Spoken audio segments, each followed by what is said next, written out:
हरिः ओम् आपादमौलिपर्यन्तं गुरूणामाकृतिं स्मरेत् तेन विघ्नाः प्रणश्यन्ति सिद्धन्ति च मनोरथाः।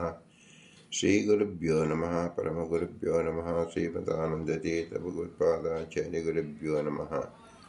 मन्मनोऽभीष्टवरदं सर्वाभीष्टफलप्रदं पुरन्दरगुरुं वन्दे दासश्रेष्ठं दयानिधिं विद्याविनयसम्पन्नान् शान्तादिगुणबृंहितान् स्वशास्त्रप्रवचनासक्तान् निलमिलार्यन् गुरून् भजे।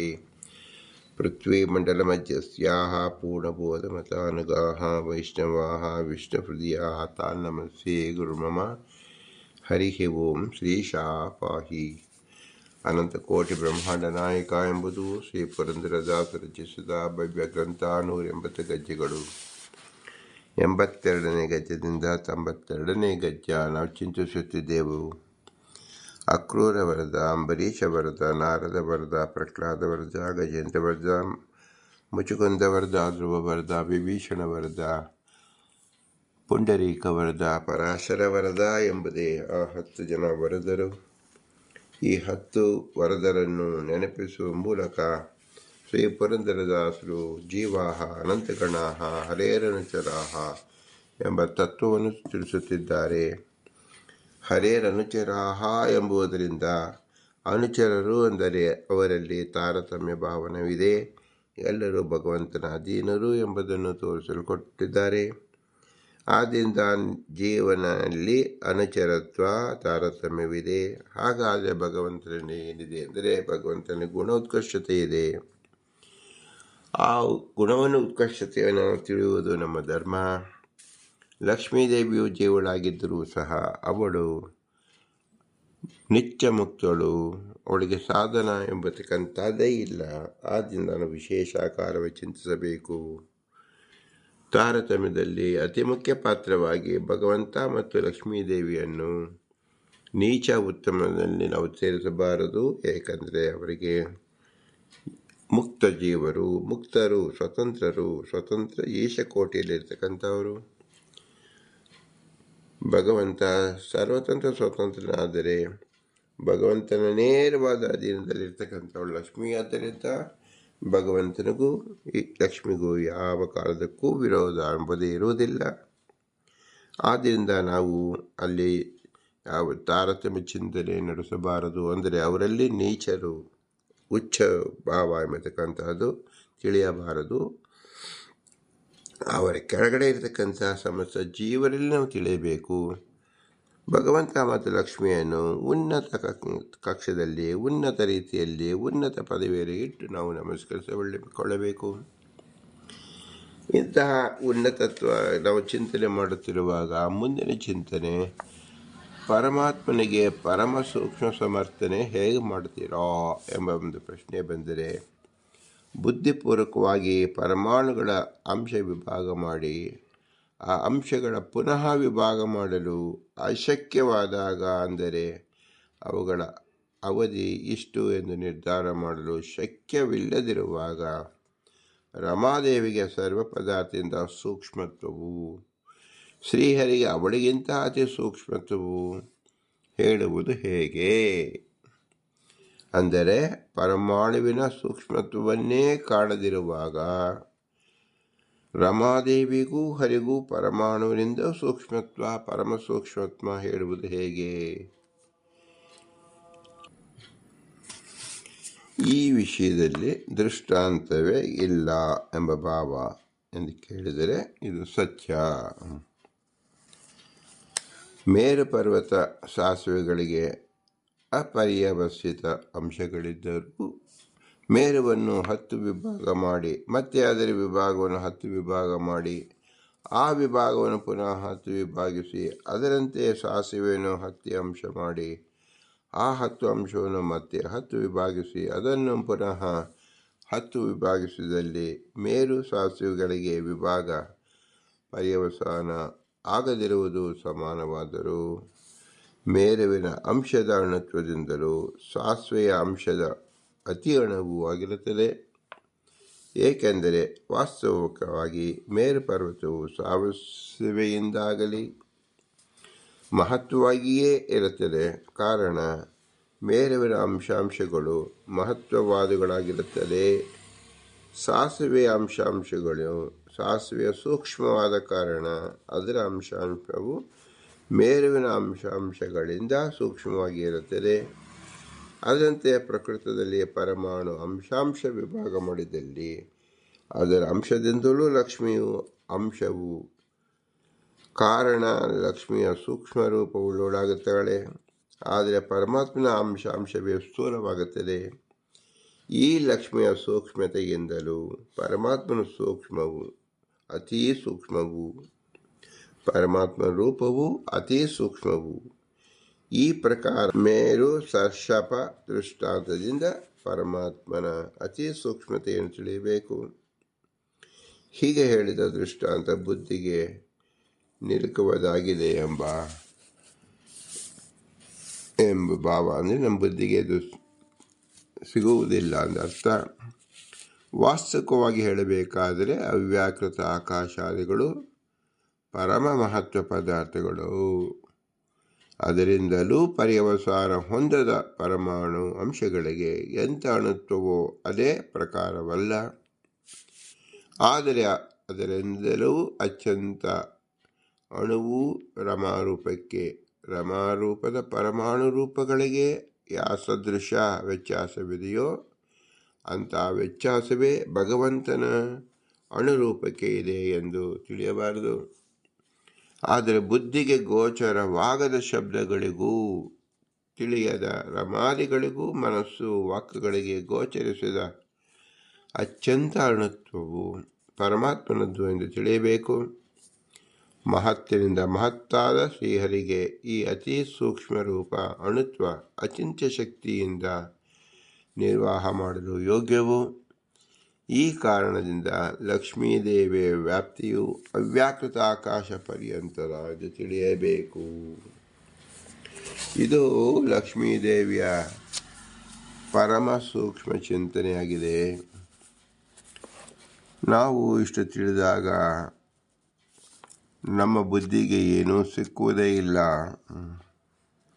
ವಸ್ತುತಸ್ತು ಅವ್ಯಾಕೃತ ಆಕಾಶಾದಿ ಪರಮ ಮಹಾತ್ಮಾದಿ ಪದಾರ್ಥಾಪೇಕ್ಷೆಯ ಅಪರ್ಯಾಯವಸಿತ ಪರಮಾಣಂಶಾನಾಂ ಯಾದೃಶಾಂ ಅಣುತ್ವಂ ನ ತಾವನ್ಮಾತ್ರಂ. ನಮ್ಮ ಬುದ್ಧಿ ಅತೀ ಅಲ್ಪವಾದ್ದರಿಂದ ಈ ಭಗವಂತನ ಮಹತ್ತಾದ ಗುಣಗಳನ್ನು ತಿಳಿದುಕೊಳ್ಳುವುದಕ್ಕೆ ಸಾಧ್ಯವಿಲ್ಲ. ಹಾಗಾದರೆ ಅತಿ ಸೂಕ್ಷ್ಮವಾದದ್ದು ನಾವು ತಿಳಿಯಕ್ಕೆ ಸಾಧ್ಯವೇನು ಎಂದರೆ, ಅತಿ ಮಹತ್ತಾದದನ್ನು ಹೇಗೆ ತಿಳಿಯಲು ಸಾಧ್ಯವಿಲ್ಲವೋ ಹಾಗೆಯೇ ಅತಿ ಸೂಕ್ಷ್ಮವಾದದ್ದನ್ನು ತಿಳಿಯಲು ಸಾಧ್ಯವಿಲ್ಲ. ಇದನ್ನು ಹೇಗೆ ಹೇಳುವಿರಿ ಎಂದರೆ, ನಮ್ಮ ಕಣ್ಣು ಪ್ರತ್ಯಕ್ಷವೇ ಸಾಕ್ಷಿ. ನಮ್ಮ ಕಣ್ಣು ಎಲ್ಲವನ್ನು ನೋಡುತ್ತದೆ. ಆದರೆ ಅತಿ ಸೂಕ್ಷ್ಮವಾದ ಒಂದು ಸೂಜಿಯಲ್ಲಿರತಕ್ಕಂಥ ಮನೆಯನ್ನು ನಾವು ನೋಡಬರಲಿಕ್ಕೆ ಸಾಧ್ಯವೇನು? ವಯಸ್ಸಾದ ಮೇಲೆ ಎಷ್ಟೋ ಜನಕ್ಕೆ ಸೂಜಿಯನ್ನು ಪೋಣಿಸುವುದಕ್ಕೆ ಸಾಧ್ಯವಾಗುವುದಿಲ್ಲ. ಅದರಲ್ಲಿ ಶತಾಂಶ ಮಾಡುತ್ತಾ ಹೋದರೆ ಯಾವ ಜೀವರಿಗೂ ಅದನ್ನು ಕಾಣಲು ಸಾಧ್ಯವಾಗುವುದಿಲ್ಲ. ಅಂದರೆ ಕಣ್ಣಿಗೆ ಎದುರಿಗೆ ಇದ್ದರೂ ಸಹ ನಮ್ಮ ಕಣ್ಣಿನ ಶಕ್ತಿ ಇಲ್ಲದೆ ಅಣುವಾದ ಸೂಜಿಯ ಮನೆಯನ್ನು ನಾವು ಕಾಣಲು ಸಾಧ್ಯವಿಲ್ಲ. ಅದರಂತೆ ನಮಗೆ ಮಹತ್ತರವಾದ ಬೆಟ್ಟಗಳು ನಾವು ನೋಡುತ್ತೇವೆ ಎಂದು ಬೆಟ್ಟದ ಮುಂದೆ ಹೋಗಿ ನಿಂತರೆ ಬೆಟ್ಟದ ಕೋಟೆಯಲ್ಲಿ ಒಂದು ಅಂಶವೂ ನಾವು ಕಾಣುವುದಿಲ್ಲ. ಮೇರು ಪರ್ವತದ ಮುಂದೆ ಹೋಗಿ ನಿಲ್ಲುವುದೇ ಸಾಧ್ಯವಿಲ್ಲ. ನಿಂತರೆ ನಿಮಗೆ ಒಂದು ಅಣುಪ್ರಕಾರವಾಗಿಯೂ ಸಹ ನಾವು ಅದರ ಗಂಧ ಲೇಷವೂ ಸಹ ನಮಗೆ ತಿಳಿಯುವುದಿಲ್ಲ. ಒಂದು ಹಿರಿದಾದ ಮರದ ಮುಂದೆ ನಾವು ನಿಂತಾಗ ಕೂಡ ಇದೇ ಅನುಭವ ಬರುತ್ತದೆ. ಆ ಮರದ ಒಳಗಿನ ಬೇರು ನಮಗೆ ಕಾಣಿಸುವುದಿಲ್ಲ. ಹೊರಗೆ ಕಾಣಿಸಿದ ರೆಂಬೆಗಳು, ಎಲೆಗಳು ಇದನ್ನು ನಾವು ನೋಡಿದಾಗ ಎಷ್ಟು ಎಲೆ ಇರ್ಬೋದು ಎಂಬುದು ಯಾರೂ ಗಮನಿಸೋಕ್ಕೆ ಸಾಧ್ಯವೇ ಇಲ್ಲ. ನಮಗೆ ಎಣಿಕೆ ಬರಬಹುದು, ಸಂಖ್ಯೆ ಎಣಿಸಲು ಶಾಸ್ತ್ರಜ್ಞಾನವಿರಬಹುದು, ಕಣ್ಣು ಕಾಡುತ್ತಿರಬಹುದು, ಆದರೂ ಎಣಿಸಲು ಸಾಧ್ಯವೇ ಇಲ್ಲ. ಯಾವುದೇ ಒಂದು ಸಮುದ್ರದಲ್ಲಿ ನೀರಿನ ಹನಿಗಳಿಂದ ಕೂಡಿದೆ ಎಂಬುದು ಶಾಸ್ತ್ರಜ್ಞಾನದಿಂದ, ಸಾಮಾಜಿಕ ಜ್ಞಾನದಿಂದ, ಸಾಮಾನ್ಯ ಜ್ಞಾನದಿಂದ ಹೇಳಬಹುದು. ಅದು ಎಷ್ಟು ತೊಟ್ಟಿದೆ ಎಂದು ಯಾರು ಎಣಿಸುವುದಿಲ್ಲ, ಹೋಗುವುದಿಲ್ಲ. ಅದರಂತೆ ನಮ್ಮ ಮೈ ಮೇಲಿನ ರೋಮಗಳು, ಎಲ್ಲರೂ ರೋಮವನ್ನು ಪ್ರತಿ ಕ್ಷಣಕ್ಕೂ ಒಂದು ಸಾರಿ ಅವರು ಸ್ಪರ್ಶ ಮಾಡುತ್ತಿರುತ್ತಾರೆ. ಎಷ್ಟು ರೋಮವನ್ನು ಸ್ಪರ್ಶ ಮಾಡಿದಿರಿ ಎಂಬ ಜ್ಞಾನ ಅವರಿಗೆ ಇರುವುದಿಲ್ಲ. ಇದೆಲ್ಲವೂ ಅತಿ ಸೂಕ್ಷ್ಮವಾಗಿರುವುದರಿಂದ ಈ ಜ್ಞಾನ ಜೀವರಿಗೆ ಒದಗಲು ಸಾಧ್ಯವಿಲ್ಲ. ಕೆಲವು ಸೂಕ್ಷ್ಮ ಜ್ಞಾನಗಳನ್ನು ಕೇವಲ ಜ್ಞಾನ ರೂಪವಾಗಿ ನಾವು ತಿಳಿದುಕೊಂಡಾಗ ಅದರಿಂದ ಮೋಕ್ಷ ಸಾಧನವೇನೂ ಆಗುವುದಿಲ್ಲ. ಏಕೆಂದರೆ ಇರುವ ಸ್ಥಿತಿ ಯಥಾಸ್ಥಿತಿ ಬದಲಾಗುವುದಿಲ್ಲ. ನಾವು ತಿಳಿದ ಕೂಡಲೇ ಮಹತ್ವ ಎನಿಸುವುದಿಲ್ಲ, ಅಣುತ್ವ ಎನಿಸುವುದಿಲ್ಲ, ಅಥವಾ ಅಣುತ್ವಕ್ಕೆ ಭಂಗ ಬರುವುದಿಲ್ಲ, ಮಹತ್ವಕ್ಕೂ ಭಂಗ ಬರುವುದಿಲ್ಲ. ಇದು ಯಥಾವಶ್ಯಕವಾಗಿ ಅನಂತ ಕಾಲಕ್ಕೂ ವ್ಯವಸ್ಥಿತ ರೀತಿಯಲ್ಲಿ ಇಟ್ಟಿರುವ ಭಗವಂತ, ಸ್ಥಾಪಿಸಿರುವ ಭಗವಂತ, ನಿಯಮನ ಮಾಡುವ ಭಗವಂತ, ಅವನ ಶಕ್ತಿ ಅಪಾರ. ಆದ್ದರಿಂದ ಅವನನ್ನು ಸದಾ ಸೇವಿಸುತ್ತಿರುವ ಲಕ್ಷ್ಮೀದೇವಿಗೂ ಸಹ ಅತ್ಯಂತ ಅಣುತ್ವ, ಅತ್ಯಂತ ಮಹತ್ವ ಎಂಬುದು ಸೂಕ್ಷ್ಮ ಪರಿಜ್ಞಾನವೇ ಇರುವುದಿಲ್ಲ. ಇದು ಲಕ್ಷ್ಮಿಯ ದೋಷ ಅಂತ ಎನಿಸಬಾರದು.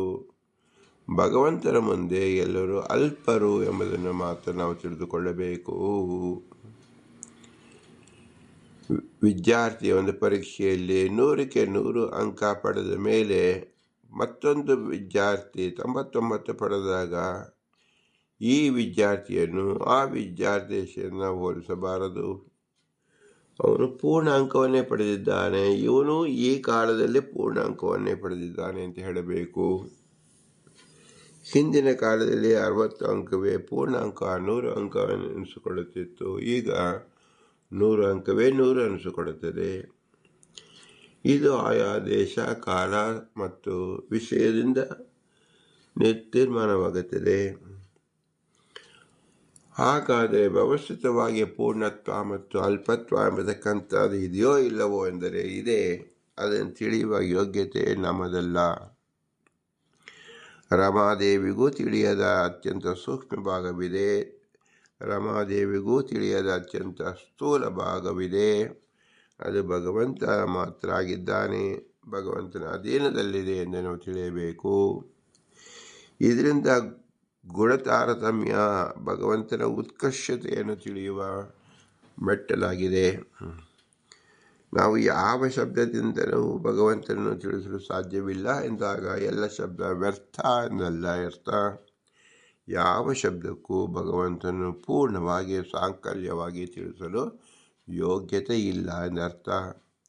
ಅದರಂತೆ ಈ ಅಣುತ್ವ ಮಹತ್ವ ಎಂಬತಕ್ಕಂಥ ಏನು ಎಂದು ನಾವು ವಸ್ತುಸ್ಥಿತಿಯ ಅಳತೆ, ಪರಿಮಾಣ, ತೂಕವನ್ನು ನೀಡುತ್ತಾ ಇದ್ದೀವೋ, ಈ ತೂಕ ಎಲ್ಲವೂ ಪರಿಮಿತಿ ಉಳ್ಳದ್ದು. ಭಗವಂತ ಎಲ್ಲಕ್ಕೂ ಅಪರಿಮಿತನು. ಅವನು ದೇಶಾದನಂತ, ಕಾಲಾದನಂತ, ಗುಣಾದ ಅನಂತನಾದ್ದರಿಂದ ಅಪರಿಮಿತನಾದವನಿಗೆ ಪರಿಮಿತವಾದರಲ್ಲಿ ನಾವು ಲಕ್ಷ್ಯ ಕೊಡುವುದೇ ಸರಿಯಾದುದಲ್ಲ. ಹಾಗಾದರೆ ಅಪರಿಮಿತನಾದವನಿಗೆ ತನಗೆ ತಾನು ಪರಿಮಿತನೋ ಎಂದರೆ ಈ ಒಂದು ದೊಡ್ಡ ಪ್ರಶ್ನೆಯನ್ನು ನಾವು ಹಾಕಿಕೊಳ್ಳಬಾರದು. ಅವನು ಸರ್ವಜ್ಞನಾದವನಿಗೆ ಯಾವುದು ಅಪರಿಮಿತ ಎನಿಸುವುದಿಲ್ಲ. ಅಂದ ಮಾತ್ರಕ್ಕೆ ಪರಮಾತ್ಮನ ಗುಣಗಳು ಪರಿಮಿತವೆನಿಸುವುದಿಲ್ಲ. ಇದು ಬಹಳ ಒಗಟಾಗಿ ಕಾಣುತ್ತದೆ. ಸ್ವತಂತ್ರನ ಯೋಗ್ಯತೆ ಅಸ್ವತಂತ್ರ ತಿಳಿಯಲಾರ, ಅಸ್ವತಂತ್ರರು ಎಂದಿಗೂ ಸ್ವತಂತ್ರನಾಗಲಾರ.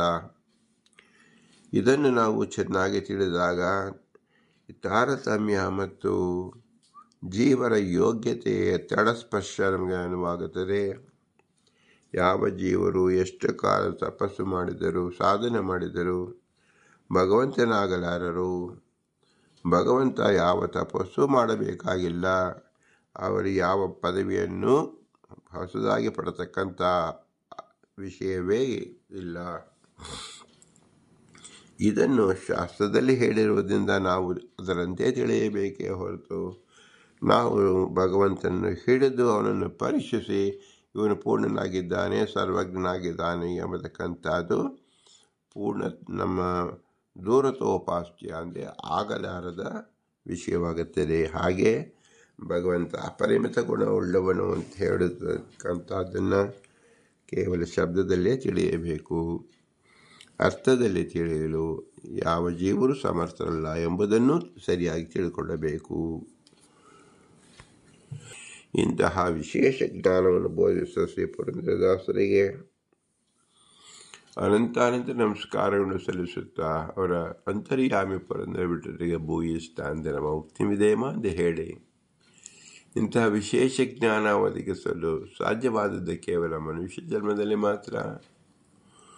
ಒಬ್ಬ ಮನುಷ್ಯನ ಜನ್ಮಕ್ಕೆ ಈ ಜ್ಞಾನ ಬರುವುದಕ್ಕೆ ಕನಿಷ್ಠ ಪಕ್ಷ 1,00,000 ವರ್ಷವಾದರೂ ಅವನು ಮನುಷ್ಯ ಜನ್ಮವೆತ್ತಿ ಭಗವಂತನ ಚಿಂತನೆ ಮಾಡಿದ್ದಲ್ಲಿ ಮಾತ್ರ ಭಗವಂತನ ಒಂದೊಂದು ಗುಣವನ್ನು ಚಿಂತನೆ ಮಾಡುವುದಕ್ಕೆ ಸಾಧ್ಯವಾಗುತ್ತದೆ. ಇದು ಭಗವದ್ಗೀತೆಯಲ್ಲಿ ಸಹಸ್ರನಾಮಪಿ ಅಂತ ಹೇಳಿ ಶಬ್ದದಲ್ಲಿ ಹೇಳಿರುವಂತೆ ಕೋಟಿ ಜನ್ಮದಲ್ಲಿ ಒಬ್ಬನು ತಿಳಿಯುತ್ತಾನೋ ಇಲ್ಲವೋ ಎಂಬ ಒಂದು ವಾಕ್ಯವಿದೆ. ಅದರ ಅರ್ಥವಿದು. ಅಂದರೆ ಏನರ್ಥ?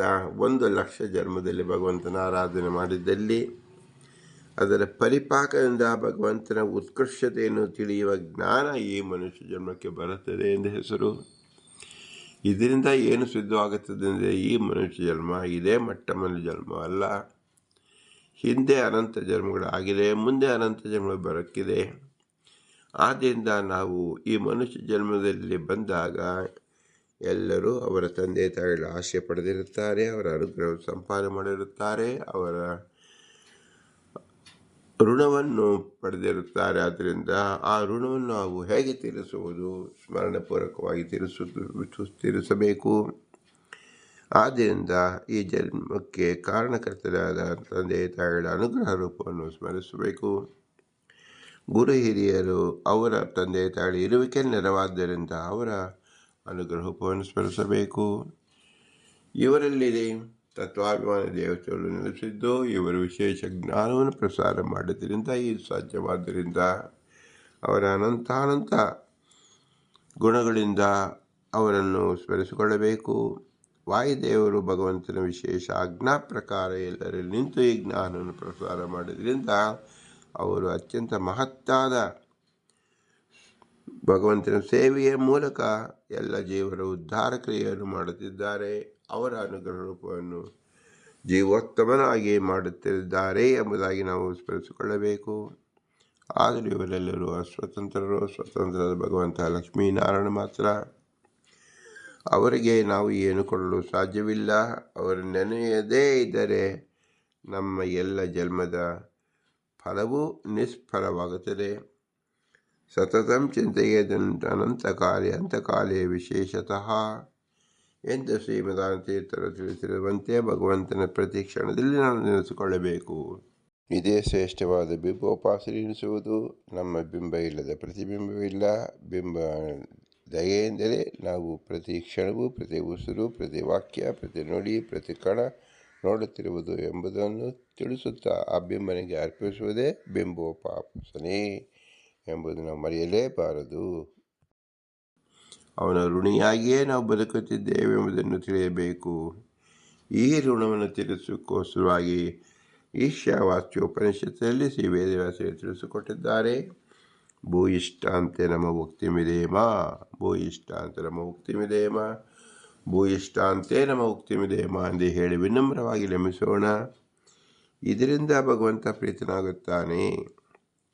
ನಮ್ಮದು ಏನೂ ಇಲ್ಲ, ಎಲ್ಲವೂ ಭಗವಂತನು ಕೊಟ್ಟಿದ್ದು. ಇದು ಭಗವಂತನಿಗೆ ಅರ್ಪಣೆ ಮಾಡುವಾಗ ನಮ್ಮದು ಏನೂ ಇಲ್ಲ ಎಂದು ನಮ್ಮ ಕೇವಲ ಹಸ್ತವನ್ನು, ಬರೀ ಹಸ್ತವನ್ನು ತೋರಿಸಿ ಅವನು ಮುಗಿಯುವುದೇ ಭೂಯಿಷ್ಠ ಅಂತ ನಮ್ಮ ಮುಕ್ತಿಮಿದೇಮ ಎಂಬುದು ಅರ್ಥ.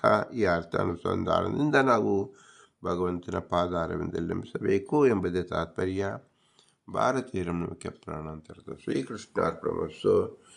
ಹರಿ ಓಂ, ಹರಿ ಓಂ, ಹರಿ ಓಂ.